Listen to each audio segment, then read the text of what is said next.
Well, so most of my good friends and colleagues who are studying the hard problem of consciousness are physicalists. They assume that space and time are fundamental, and that objects inside space and time, like the elementary particles of the standard model of physics, the bosons, leptons, and quarks, for example, are fundamental parts of reality, and then any objects that are made out of them are part of reality as well. So protons, neutrons, and neurons and brains. So they start with space-time and physical objects in space-time as the fundamental reality, and assume that life and consciousness are latecomers, that the universe began in the Big Bang. There was no life, there was no consciousness, and it took millions, billions of years for life to emerge, and then who knows how much longer after that for consciousness to emerge. That's the standard story. And so for them, the question is, how do physical systems, such as brains or maybe artificial intelligences, give rise to consciousness? And my attitude is that that whole framework is missing the results of our best scientific theories, namely evolution by natural selection on the one hand, and also quantum field theory and Einstein's theory of gravity, both of which tell us that space-time is doomed. That space-time has been assumed to be fundamental for centuries, space and time, and then space-time more recently, has been assumed to be fundamental, and it's been a wonderful framework, but our best theories tell us it's over, that that framework is not fundamental, and we need to find some new, mathematically precise, more fundamental ideas outside of space-time. So space-time is doomed. That's what physicists like Nima Arkani Hamed and David Gross are saying about space-time. So these are the experts who are studying space-time, and they're the ones that are pronouncing its death, and therefore the death of objects inside space-time. And the work that I've been doing just agrees. It says that evolution by natural selection agrees with the physicist that space-time, even though it's tacitly assumed in the way that Darwin even thought about evolution, when you look at the mathematics of evolutionary theory, it agrees that that tacit assumption is false, and that the theory of evolution tells us that space and time are not fundamental.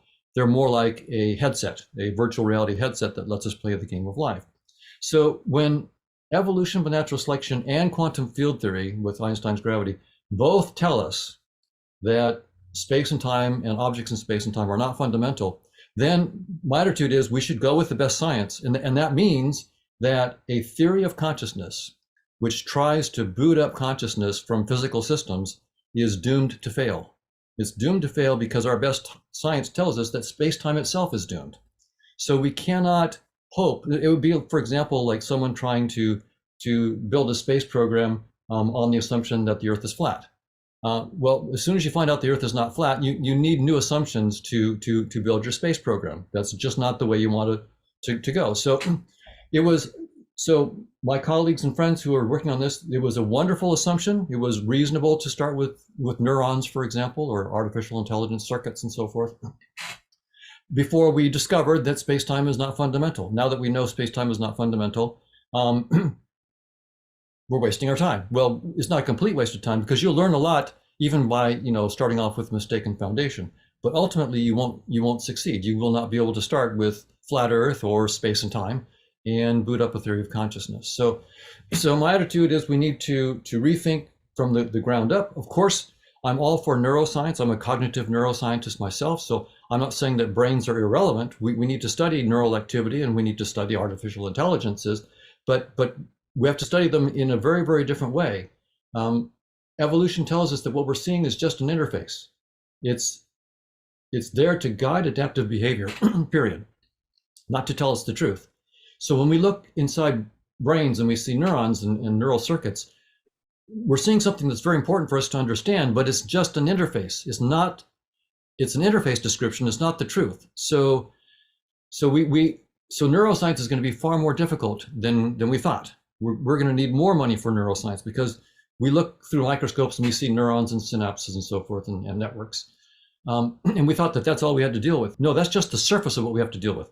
The reality behind that is also something we're going to have to deal with. We'll have to reverse engineer neurons and neural networks and so forth. So the short answer is I don't think we can start with any objects inside space and time and boot up consciousness, although the only clues we have are inside space and time. And so we have to study, for example, cognitive neuroscience, but we have to reverse engineer it and find structures beyond space and time that would allow us to boot up a theory of consciousness. So you can see the game just got a lot harder and far more interesting.